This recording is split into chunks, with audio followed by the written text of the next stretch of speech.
Сәлеметсіздерме, білім алушылар және осы сабаққа қатысушы әріптестер. Сабағымды бастаймын. Сонымен P17-41 тобының оқушылары зейіндеріңді маған қойып тыңдаңдар. Бірінші жаңа материалды бастамастан бұрын мен сендердің сабаққа дайындықтарын тексеру керек. Ол үшін мен сендерді қазір 10 жылдам жауап бер сұрағын ойын ойнағым керек. Не сонымен экранында қазір мен демонстрацияны қосайын. Демонстрация экраны қосайын. Сонымен бұл үшін Google документ Word қолданып отырмын. Сендер мен Google документ Word'ты онлайн тақта ретінде қолданып отырмын. Сондықтан сендердің бәріне қатынау міне мына сұрақтарға жауап бересіңдер. Бірінші, SQL серверде мәлімет файлының кеңейтілуі қандай? Жазамыз. Жақсы, жаз. Бәріміз.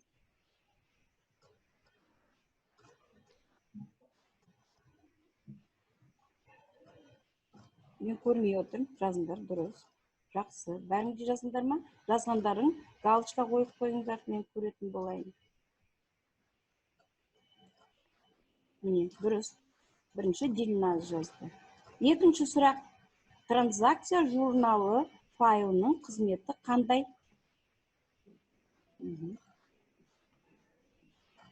Балалар, жылдам жазыңдар. Сендер білесіңдер, 8 ағын. Дұрыс, жақсы. Алтын Тарсекова жазды. Дильназ, тезірек. Екінші сұрақ бәрімізде жазамыз. Екінші сұрақ.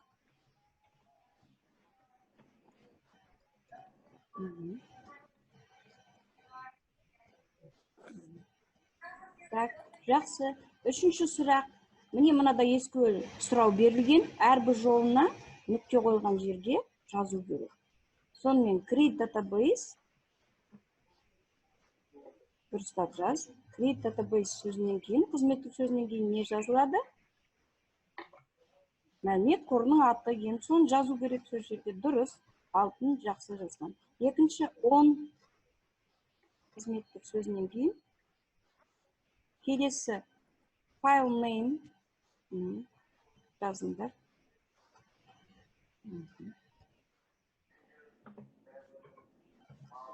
Дұрыс, жазым файлдың аты. Дұрыс, Шерхан жазып атыр. Асқар жазып атыр. Дұрыс, жақсы. Келесі size өлшемі. Дұрыс. Ары қарай. Шерхан. Дұрыс, жақсы. Малғын жазды. Келесі max size жазып қойды. Дұрыс, максимал. Мынау өсуі. Файлдың шарттыңызге адымы.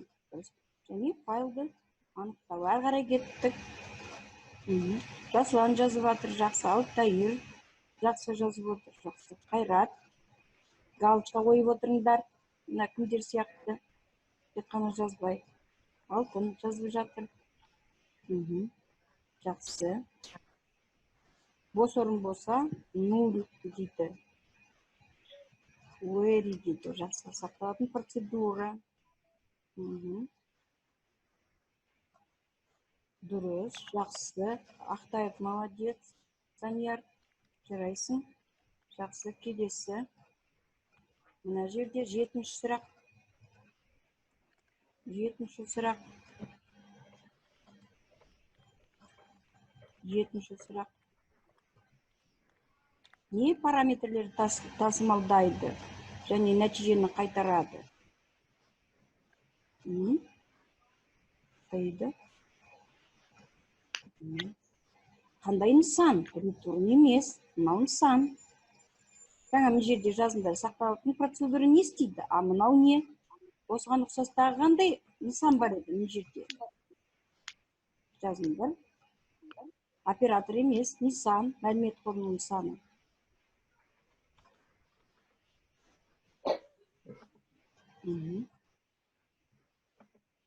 Алтайыр жаз. Ерназар.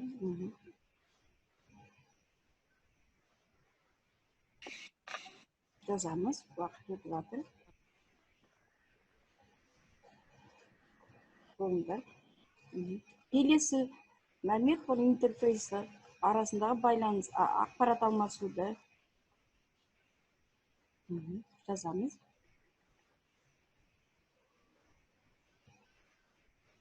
Сегіз. Мадияр жаза ғой.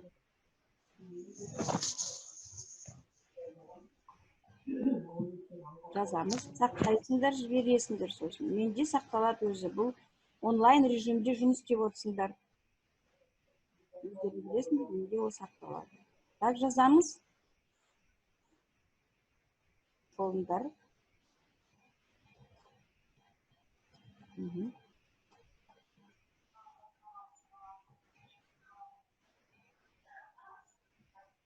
Мәлімет файлы, мәліметпен, мәлімет қорын қандай алмасуды нететін бар. Бір-бірімен байланыстырады. Не ол?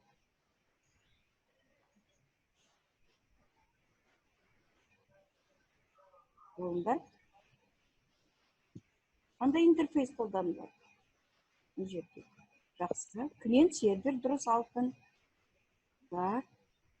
Енді клиенттік қосымшада алтын дұрыс жазып жатыр. Мына жерде тағы жазып жатыр. Жақсы. Мына жерде Мадияр. Бұл не? Жаз маған көрінбей жатыр.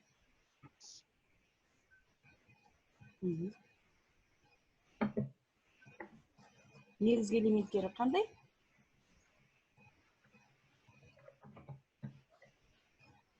Дұрыс жазып жатыр. Молодец.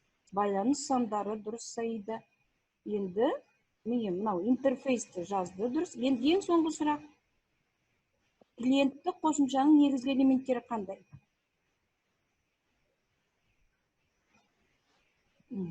Дұрыс Жаслан, Алтайыр. Негізгі элементі қандай? Қандай элементі нысан өткен жоқ біз әлі. Мәлімет қорын біз өткенде айттық, SQL серверде кестеден тұрады дедік. Домен, сосын индекстен тұрады дедік. Өткенде істедіңде триггер, сақталатын процедура, тағы бірнеше. Соның қайсысын біз әлі істеген жоқпыз? Болыңдар. Так, 2 минут қалды.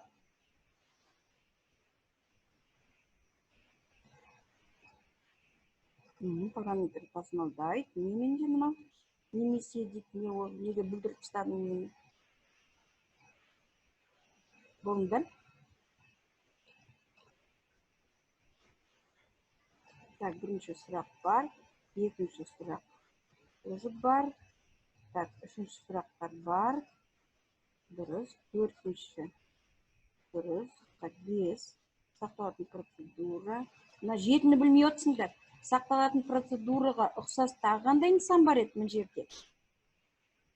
Мана біз күні бұрын жазамыз, серверде өздерің жазыңдар. Серверде сақтаймыз дедік міне сол жақтан. Ал мынау не нәрседі? Дәл солай, только бұл сақталынып тұрады. Ал мынау нәтижені қайтарады. Қандай? Ұмытып қалдыңдар ма? Тұтынушы функциясы. Тұтынушы функциясы. И және ең соңғы не нәрсе? Біз нені өткен жоқпыз?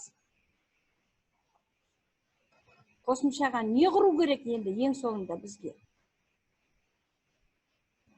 Көру үшін, ақпаратты бейнелеу үшін.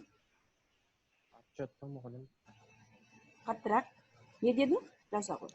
Отчет. Дұрыс. Есеп құру керек. Дұрыс. Жақсы. Сонымен балалар, галочкаларын қойыңдар. Міне жерде сонымен міне көріп отырмын.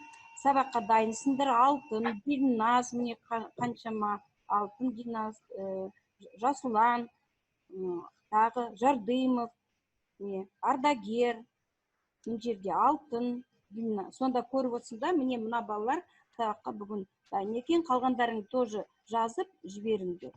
Сонымен ары қарай кетеміз біз, балалар. Енді бүгінгі сабақ сонымен қандай біз нысанын құрған жоқпыз дедік жаңа. мына жерде. Балалар, Репорт, есеп. есеп, міне.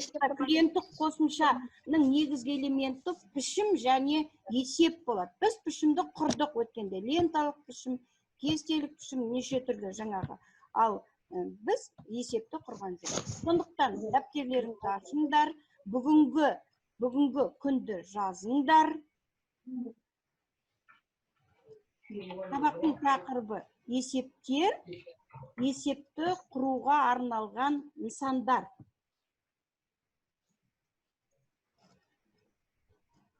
Ол 4 сұрақтан тұрады, балалар. Алғашқы 3 сұрағын мен қазір экранға шығарайын.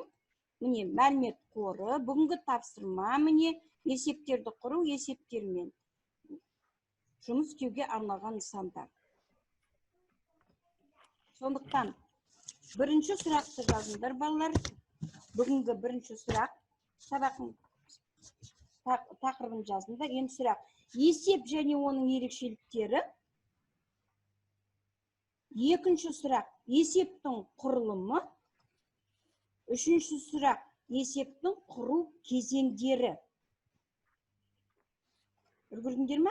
Және төртінші сұрақ, есептермен жұмыс істеуге арналған нысандар және оларды қолдану. Мен есепті құруға арналған нысандарды сендерге таныстырамын. Оны қалай қолдануға болады? Менің күні бұрын Даниярға тапсырма беріп қойған. Менің әңгімемді Данияр ары қарай жалғастырады. Сонымен бүгінгі сабаққа келеміз, жазып болсаңдар, балалар. Сұрақты қайтадан айтасыз? Есептер, есепті құруға арналған нысандар. Тақырып: бірінші сұрақ, есеп және оның ерекшеліктері. Екінші сұрақ, есептің құрылымы. Үшінші, есепті құру кезеңдері. Және төртінші, есептермен жұмыс істеуге арналған нысандар және оларды қолдану. Осы 4 сұрақ. Сондықтан, балалар, біз онлайн режимде жұмыс істеп отырмыз. Үлгеруіміз керек. Бейнелеуге арналған нысандар осындай нысандардан тұрады, және есептің дизайнын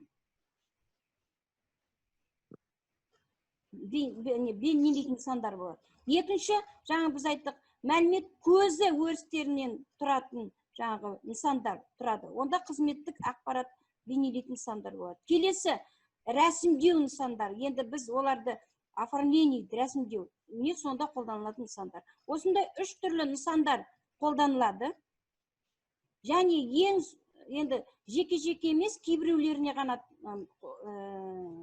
тоқтап кетейін. Мысалы, мынандай нысандар болады. Мәліметті білмейді. Тейбл өзіміз білетін, оны сендер білесіңдер, бағандардың саны шектеледі, жолдардың саны шектелмейтін кесте. Екінші түрі матрикс дейді. Бұнда бағандардың да жолдардың да саны шектелмейді. Матрица, сондай кесте болады. Және лист, яғни тізімдерді шығаратын нысан. Және ең соңғы сабрепорт дейді. Бұл алдын ала құрылған қосымша есептен тұратын нысан. Міне осындай нелермен істелінеді. Келесі нысан бұл рәсімдеу жаңағы нысаны. Лайн, сызықты бейнелейді, яғни егер біз сызықпен бейнелеуіміз керек болса. Және рестенж, тікбұрышты бейнелейтін осындай нысан қолданылады. Ең соңғы, манадан бері айтып отқанда, біз айттық, table, matrix, list деген нысандар мен жұмыс істеу өзіміз білетін Excel-дің бағдарламасы сияқты жүргізіледі. Яғни сондағы сияқты ұяшықтарда мәтін теруге болады. Сосын оған жаңағы кодтар жазуға болады. Код жазу үшін data source терезесінен мәнді сүйреп апарып орналастырамыз да, сол жерге сосын оның кодын жазамыз. Міне мысал ретінде сенде де жазылып тұр. Қысқаша, балалар, осы жаңағы бүгінгі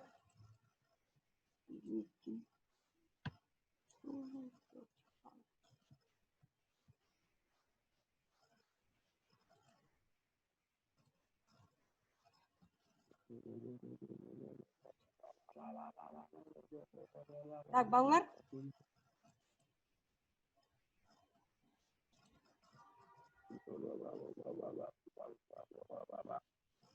так, мен көре алмай қалдым ғой, қайда кетті?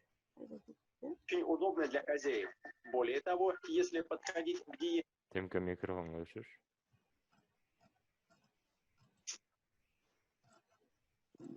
Енді міне балалар, жаңағы біз жаңа сабақты сендермен өттік, сонымен қандай нелерді, сұрақтарды қарастырдық? Бірінші, не қандай сұрақ? Есеп және оның Есеп. Есеп дегенімізден. Я, не сонда есеп?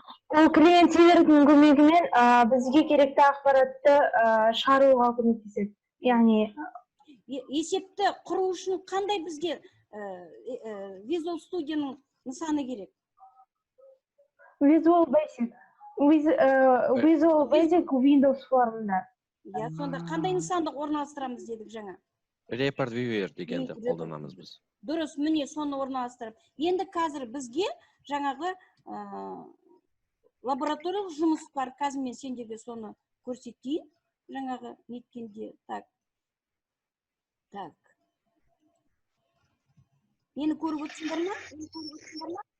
Мені көріп отырсыңдар ма, балалар? Темірлан, микрофоныңды өшір. Мен мынаны аласыңдар қазір, балалар. Міне, мына жерде подробно осының бәрі жазылған. Осыны сендерге орындау керек. Сосын мен арасында сұраймын. Енді бүгінге мен, мысалы, сендерге қазір жаңағы сабақ кім жауап берді? Данияр жауап берді. Иә? Сосын кім жауап берді? Сұрақтарға ма? Саида жауап берді. Бір группасына Мырау Ардагер. Саида жауап берді. Сосын кім? Алтын. Ардагер. Так, Сарсия. Марат Алдияр. Не жақсы. Енді балалар, мен сендер жасай беріңдер, мен әзірге кімді Даниярды тыңдағым келіп отыр. Данияр, мен жаңа өткенден, Данияр. Менің әңгімемді қазір Данияр жалғастырады. Сендер жаңағы практикалық сабақты сосын жасайсыңдар.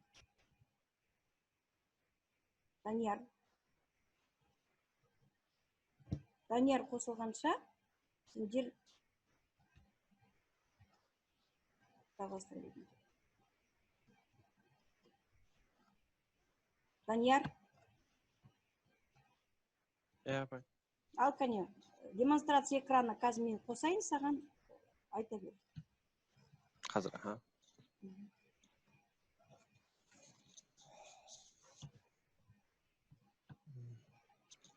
Міне, бүгінгі біз орындайтын 12-ші өздік жұмыс. Мен айтып кетейін қысқаша. Ең біріншіден бізге жұмыс бойынша проектіден жаңа элемент қосу керек. Оны біз Visual Studio'дан проект арқылы, добавить новый элемент арқылы қосамыз. Бізде осындай терезе ашылады. Және де біздің бүгінгі жұмыс есеп болғандықтан біз осындай отчет деген форманы қосамыз. Оны қосқан кейін бізде осындай терезе ашылады. Ол бізде Report Viewer деп аталады. Және де қысқаша оның расширениясы RDLC мына көріп тұрғаныңыздай. Одан кейін біз осы формаға біз өзіміздің таблицамызды қосуымыз керекпіз. Осы таблицада бізде бүкіл мәліметтер көрсетіледі.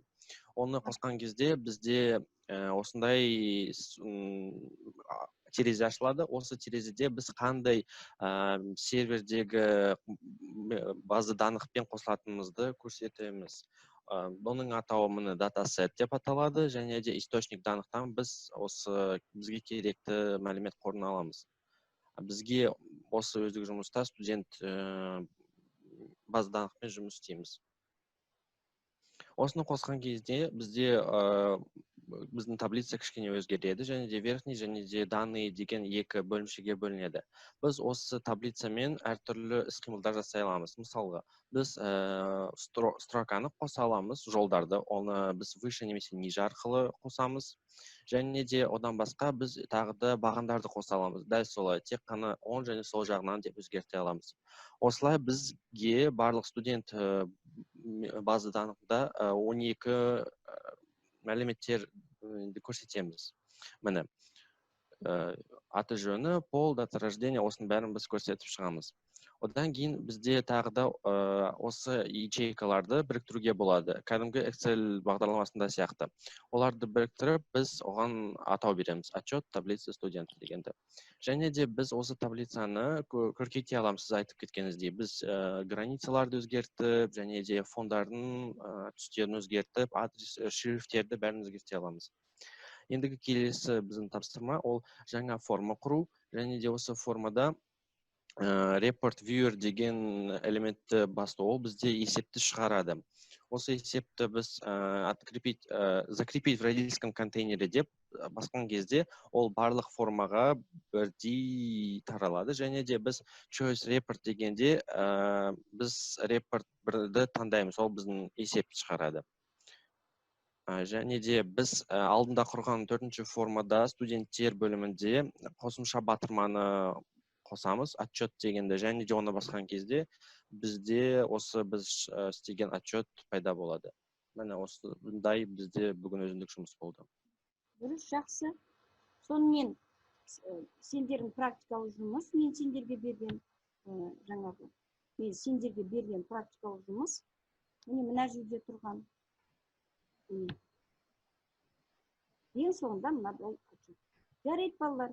Енді сабақты қорытындылап жіберейік. Сендердің жаңағы неде қазір тоқтай тұрыңдар.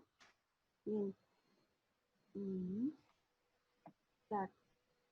Сонымен мен сендерге міне қорытындыны мына қорытындылағым келеді. Бірінші, мен бүгін көп нүкте білдім. Екінші, мен тоже көп нүкте дағдысын игердім. Мен көп нүкте орындай алдым. Қане, кім осы жөнінде бізге ой айтады? Так, қол көтеріп. Кім? Саида? Айта ғой. Бүгінгі сабақта мен есептермен таныстым, яғни есептерді қалай құру керектігін, олармен қалай жұмыс жасау керектігін, және де оларда қолданылатын нысандармен таныстым. Все, келесі, екінші. Так, қане, келесі. Дағды, қандай дағды? Данияр өзің айтып жүр. Бүгін біз осы есептерін жұмыс істеу арқылы біз клиенттерді көптеген мәліметтерді ала аламыз, оларды көре аламыз және олармен жұмыс істей аламыз. Осындай мүмкіндіктерді біз алдық. Так, келесі ең соңғы. Мен орындай алдым. Мен бүгінгі сабақта онлайн тақтадағы барлық сұрақтарға жауап бердім және 12-ші жұмысты Microsoft SQL бағдарламасында орындай алдым. Жақсы. Яғни енді отчетты сен Visual Studio'да report viewer құралмен оны жұмыс істейсің. Сонымен балалар, қорытынды жасайық. Біз бүгін есептер деген екенмен таныстыңдар, жаңа айттыңдар, есептермен жұмыс істейтін нысандармен таныстыңдар. Енді үйге тапсырма. Так. Үйге тапсырма мынадай. Тапсырма. Мына менің ем бойынша, вот смотрите, менің жасаған жаңағы айтқан ем бойынша, сендер жаңа 4 сұраққа жауап бересіңдер, және оны бекіту үшін мына тапсырманы орындайсың ертеңге. Ал тапсырма ертең таңертеңгі 8-ге дейін. Енді сабақты қорытындылай келгенде, так, кімді ұмыттық? Руслан, Ерназар, Рахат, Асқар, Жұмат. Жасұлан, бірінші жұмыста тестке Жасұлан жауап берген біреді. Абай бағана Асқар сұрақтарға жауап беріп отқан. Так, келесі Сұлтан, Әділби, Мөлдір, Мадият, сосын кім? Мейірхан, Марат, мына жерде Мадияр, Сапаров, Алтын Қайрат, Шерхан жазды жаңа, жерде жақсы жазды, Мадиярды көрген жоқпын. Міне бүгінге осындай сабақ. Балалар, қандай сұрақтарың бар?